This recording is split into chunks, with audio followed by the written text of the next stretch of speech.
saya akan dapat nilai berapa dan lain-lain dengan perjuangan dan resiko sebesar itu. Itu suatu hal yang luar biasa. Saya kira Pak Busro nanti bisa menjelaskan dengan lebih tuntas soal hal itu. Oke, baik Pak Novel. Terima kasih sudah bergabung di sela-sela aktivitasnya Pak Novel, pemberantas korupsi yang kini justru diberantas lembaga yang disematkan nama pemberantas korupsi itu sendiri.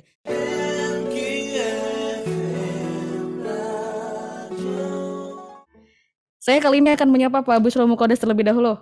Pak Buschro, ini tadi disebutkan oleh Pak Novel bahwa ada upaya menyingkirkan semua kaidah hukum yang ini dilakukan oleh secara terang-terangan, dan ini merupakan suatu keberanian. Keberanian dalam tanda kutip, ini keberanian yang berlebihan tentunya Pak Buschro ya. Pak Buschro melihat ini seperti apa, Pak? Bagaimana tidak berani dalam tanda kutip menurut Anda? Karena ini pimpinan KPK yang berlima itu, yang dipimpin oleh Bintang 3 Polri aktif, ya, Pak Firly tadi, itu mendapatkan mandat hukum. Apa itu mandat hukum? Mandat undang-undang. Undang-undang apa? Undang-undang KPK yang baru. Yang baru itu undang-undang yang merevisi undang-undang KPK yang lama. Itu disebutkan KPK itu lembaga independen, profesional, akuntabel, ya, dan itu sudah dirawat, dikembangkan sejak 2005 sampai 2018, pokoknya sebelum Pak Firly. Prestasinya nanti kalau ada waktu saya tunjukkan beberapa slide nanti kalau ada waktu. Nah, terakhir aja. Satu, yang kedua, revisi Undang-Undang KPK itu jasa tanda petik atau prestasi besar dari DPR RI yang dipimpin oleh Bu Puan Megawati itu, dengan bersama-sama dengan Presiden Jokowi. Karena itu produk kedua lembaga itu. Artinya bahwa revisi Undang-Undang KPK dengan Undang KPK yang baru, KPK sudah tidak independen lagi. Satu. Yang kedua, kemudian diikuti pegawainya harus ASN. ASN itu memiliki sendiri, tradisi kebudayaan sendiri, ya. Hubungan atas bawah yang kadang rasional, kadang tidak. Kadang otoriter, kadang tidak, gitu. Terus yang ketiga, belum puas dengan pelumpuhan institusional terhadap KPK melalui revisi Undang-Undang KPK itu, dilanjutkan dengan tes wawasan kebangsaan yang itu sesungguhnya penistaan, penghinaan terang-terangan terhadap Pancasila UUD 45 dan kepada keputusan Mahkamah Konstitusi yang dulu. Bahkan kepada pidato Presiden Jokowi. Tapi masalahnya Presiden Jokowi mendiamkan, membiarkan sampai sekarang ini, berarti keberanian pimpinan KPK itu pasti seizin oleh pimpinan negara. Karena dia lembaga pemerintah KPK itu. Dengan demikian persoalannya sekarang berpulang kepada kalau pimpinan KPK sudah banyak sekali pihak-pihak yang mengingatkan, ya banyak sekali lah nggak saya sebutkan. Sekarang berpulang kepada pimpinan tertinggi. Pimpinan tertinggi itu ya Pak Jokowi itu sendiri. Kurang apa? Pimpinan pusat Muhammadiyah sudah kirim dengan cara yang terhormat kepada Presiden Jokowi untuk memulihkan 75 pegawai KPK, yang sekarang 57 atau 56 itu, kemudian menyatakan TWK itu prosesnya dan hasilnya tidak sah. Demikian juga komponen guru besar yang dipimpin oleh Profesor Azumati Azra sudah menyatakan berkali-kali. Semuanya itu pasti didengar oleh istana, oleh Presiden. Pertanyaannya, mengapa Presiden diam saja? Dan terakhir, menanggapi keterangan pers dari pimpinan KPK, itu Presiden sama-sama bisa kita lacak pidatonya atau ucapannya yang terang-terangan antara lain mengatakan bahwa urusan-urusan seperti KPK itu jangan selalu diserahkan kepada Presiden.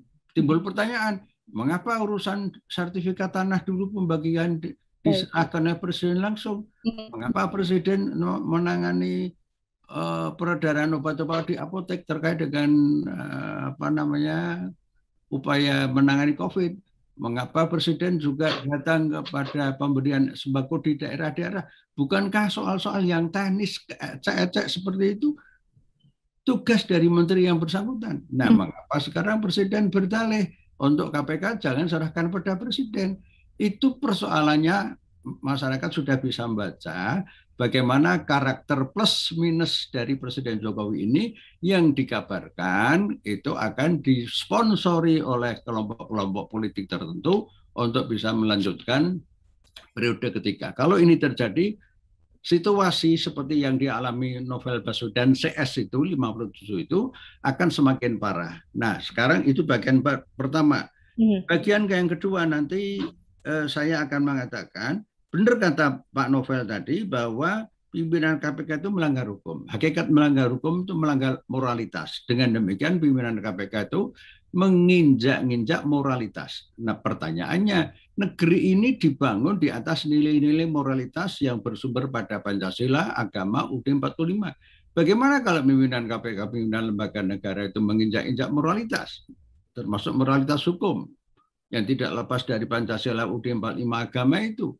Dan ada pembiaran yang terakhir. Komnas HAM sudah menyatakan, ORI, Ombudsman Republik Indonesia tadi sudah menyatakan, tidak saya ulang. Pertanyaannya, mengapa dua lembaga negara ini sudah menyampaikan kepada Presiden sampai sekarang diam saja? Sebagai orang yang beriman dalam agama Islam dianjurkan, dan saya juga tetap mendoakan mudah-mudahan Presiden Jokowi dibuka hatinya oleh Allah, kemudian mengambil keputusan. Dengan demikian, melalui pintu ini kita doakan Presiden Jokowi itu menghapus semua bentuk kemunafikan politik, ya, pelecehan terhadap Pancasila, agama, moralitas dan sebagainya. Siapa tahu dari situ insya Allah Pak Jokowi berakhir dengan husnul khotimah. Tapi kalau tidak, ayo kita kritik bareng-bareng dengan adab, ya. Kita tidak pernah main tidak dengan adab, apalagi dengan mengerahkan buzzer, ya, yang miliaran rupiah dananya itu kita hindari karena cara-cara yang tidak beradab. Sementara itu dulu. Baik, Pak Busro, kali ini kita ke Pak Zainur Rahman. Pak Zainur Rahman, ini apakah sudah bisa dikatakan KPK sudah ada di babak terakhir, termasuk juga dari babak terakhir terkait dengan polemik TWK ini sendiri? Kita kalau melihat Pak Zainur Rahman, surat keputusan dikeluarkan 2 hari setelah adanya rapat koordinasi, yang mana rapat koordinasi itu dihadiri oleh Menkumham, kemudian ada Pan RB, dan juga pimpinan KPK, dan juga kepala biro lainnya. Pak Zainur Rahman melihat ini seperti apa? Mbak, kalau saya bilang soal berakhir, endgame-nya KPK bukan sekarang menurut saya. KPK sudah berakhir sejak revisi Undang-Undang dalam Undang-Undang 19 2019. Nah, realitas ini yang kadang masih belum dapat diterima oleh termasuk para penggerak, para aktivis anti korupsi, kelompok masyarakat sipil. Jadi bagi saya, KPK itu sudah wassalamualaikum sejak revisi Undang-Undang KPK dalam Undang-Undang 19 2019. Kenapa? Karena ruh independensi itu telah tergerus, bahkan nyaris hilang di dalam revisi Undang-Undang KPK. KPK disubordinasikan di bawah pemerintah melalui beberapa pengaturan. Yang pertama, pegawainya menjadi ASN. Ini cara paling efektif untuk mengendalikan personel sumber daya manusia lembaga pemberantas korupsi yang independen. Yang kedua, misalnya untuk Dewas, pertama kali itu ditunjuk secara langsung oleh Presiden tanpa menggunakan seleksi yang independen, yang imparsial, yang dilakukan melalui satu panitia seleksi yang juga independen. Yang ketiga, untuk pendidikan penyelidik dan penyidik, itu wajib hukumnya untuk bekerja sama dengan kepolisian dan kejaksaan. Dan juga masih ada sederet perubahan-perubahan yang itu menunjukkan bahwa KPK versi 19-2019 adalah KPK yang ditundukkan, disubordinasikan di bawah pemerintah. Sehingga menurut saya, ya, berakhirnya KPK itu ketika independensi KPK itu tergerus. KPK sebagai lembaga negara independen, yang juga sebagai anti corruption agency, ya, itu seharusnya nilai utamanya adalah independensi. Kalau independensi hilang, maka urgensi dari KPK itu bagi saya sudah tidak ada. Kenapa? Karena negara sudah punya 2 alat lain, kepolisian dan kejaksaan, yang juga sama-sama memiliki kewenangan memberantas korupsi yang sama dengan KPK. Bahkan kejaksaan itu juga satu atap seperti KPK, bisa menyidik, bisa menuntut mandiri. Nah, tetapi Presiden Jokowi kan masih belum berani ya untuk secara terus terang memang ingin membebarkan KPK, sehingga hanya mencengkeram ya atau juga mencaplok KPK. Itu dikombinasikan dengan pemilihan jenderal polisi aktif sebagai pimpinan KPK, sehingga agenda untuk mensubordinasikan KPK di bawah kekuasaan itu bisa tercapai dengan mulus. Jadi menurut saya kombinasi antara konfigurasi pimpinan KPK yang bermasalah, kenapa saya sebut bermasalah? Karena banyak persoalan etik, dan juga revisi Undang-Undang KPK itu sempurna dapat menundukkan KPK di bawah kekuasaan eksekutif. Nah, kemudian lanjut, untuk alih status, Undang-Undang 19 memberi kesempatan 2 tahun. Nah, di dalam alih status itu memang tidak ada satu perintah yang jelas bagaimana cara untuk melakukannya. Diserahkan oleh undang-undang dalam pengaturan lebih lanjut dalam peraturan perundang-undangan, kemudian diatur dalam PP juga masih belum jelas. Kemudian masukkan dalam Perkom. Perkom 1 2021 menurut riwayatnya itu adalah barang panas yang sejak awal tidak pernah ada istilah TWK. Baru masuk TWK dibawa agenda tersebut oleh Ketua KPK Firly Bahuri di malam terakhir sebelum pengesahan persetujuan bersama antara KPK dan pemerintah. Jadi itu barang yang sangat panas, memang satu agenda yang terencana, ya. Tetapi rencana-rencana itu adalah rencana-rencana, bukan rencana-rencana yang dikeluarkan, disampaikan, dipublikasikan secara transparan sejak awal. Itu adalah barang last minute yang kemudian kita tahu kemudian itu disahkan di dalam Perkom 1 2021. Nah, masuk kepada pelaksanaannya. Pelaksanaan Perkom itu yaitu tes wawasan kebangsaan, salah satu prosedur untuk melakukan alih status pegawai KPK menjadi ASN. Nah, sampai sekarang tes wawasan kebangsaan itu goib ya.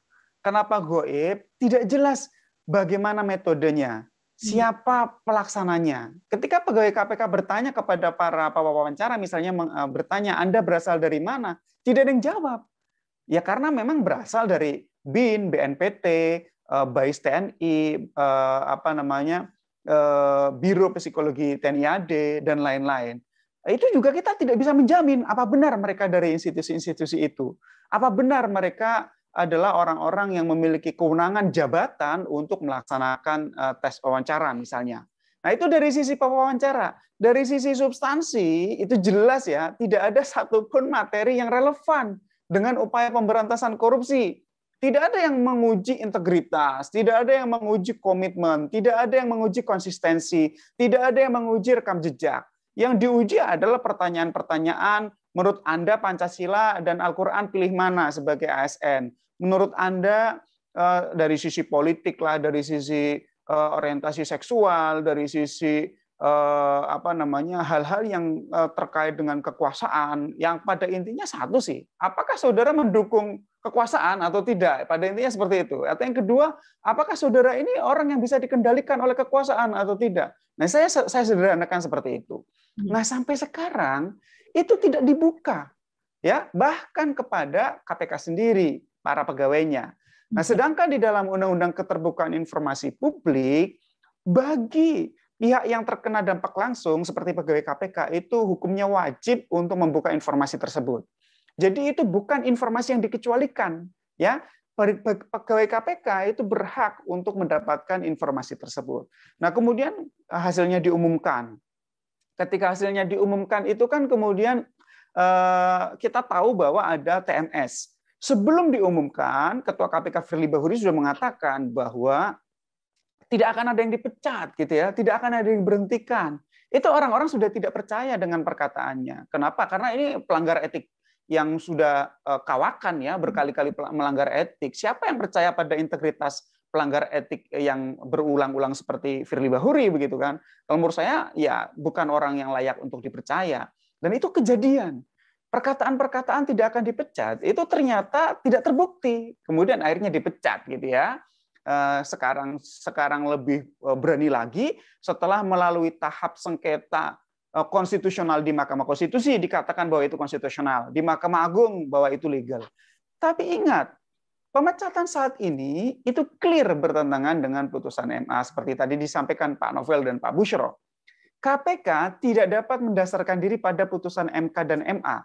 Kenapa? Karena MK hanya menguji konstitusionalitas bahwa norma TWK itu tidak bertentangan dengan Undang-Undang Dasar. Yang kedua, MA itu hanya menguji legalitas bahwa norma TWK tidak bertentangan dengan undang-undang.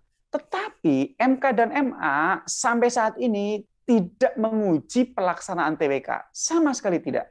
Pelaksanaannya itu diuji oleh lembaga lain. Dalam hal ini Komnas HAM yang ternyata menemukan pelanggaran HAM, dan Polri yang menemukan adanya maladministrasi. Dan yang paling penting poin dari Pak Novel dan Pak Busro tadi adalah Mahkamah Agung memberi kewenangan tindak lanjut hasil TWK kepada pemerintah, yaitu Presiden, bukan kepada KPK, sehingga pemberhentian oleh KPK itu melawan hukum. Tapi lucunya Mbak Ariska, Presiden tidak tahu bahwa MA memberi kewenangan tindak lanjut hasil TWK tersebut kepada Presiden. Dengan mengatakan, Presiden bilang, jangan apa-apa dibawa ke Presiden. Ya, saya setuju dengan Pak Busro. Bagi-bagi sembako, kaos, sepeda, buku, itu Presiden turun langsung seperti Pak RT. Ya, tetapi untuk urusan yang penting, menyangkut pemberantasan korupsi, di mana para pemberantasnya diberantas oleh lembaga pemberantas korupsi, itu Presiden tidak bersikap. Artinya di sini ada ketidaktahuan dari Presiden yang saya yakin itu berasal dari feeding para bawahannya yang keliru, tidak lengkap, atau memang sengaja ditutup-tutupi. Kalau bagian ini saya yakin Presiden tidak tahu. Karena Presiden tidak mungkin membaca putusan MA, ya, dan kita tahu juga kapasitas intelektual Presiden juga punya keterbatasan begitu. Sehingga saya miris sebagai warga negara Indonesia, ini Presiden dikasih kewenangan oleh MA tapi tidak tahu begitu. Nah, tapi selain itu juga memang ada problem dari sisi komitmen pemberantasan korupsi Presiden yang sangat rendah. Ingat, yang seperti ini bukan pertama kali. Presiden ketika 2019 revisi Undang-Undang KPK itu pernah menjanjikan Perpu. Prof. Azra, Prof. Mahfud itu kan datang ke istana ya, dikasih gula-gula. Besok kita kasih Perpu gitu. Ternyata tidak ada juga gitu. Nah sekarang Presiden berpidato kemarin kan bahwa TWK itu tidak seharusnya dijadikan sebagai alat untuk memberhentikan pegawai KPK. Tapi sekarang pidatonya udah lain lagi. Jangan apa-apa dibawa Presiden. Saya sibuk bagi sembako, bagi sepeda, bagi kaos gitu ya. Jadi menurut saya seharusnya kita doakan Pak Presiden, tapi jangan punya ekspektasi yang berlebihan. Ada persoalan keterbatasan intelektualitas, ada persoalan minimnya komitmen pemberantasan korupsi, dan juga faktor bahwa ada kekuasaan-kekuasaan di luar kekuasaan Presiden yang itu punya kontrol terhadap kekuasaan Presiden.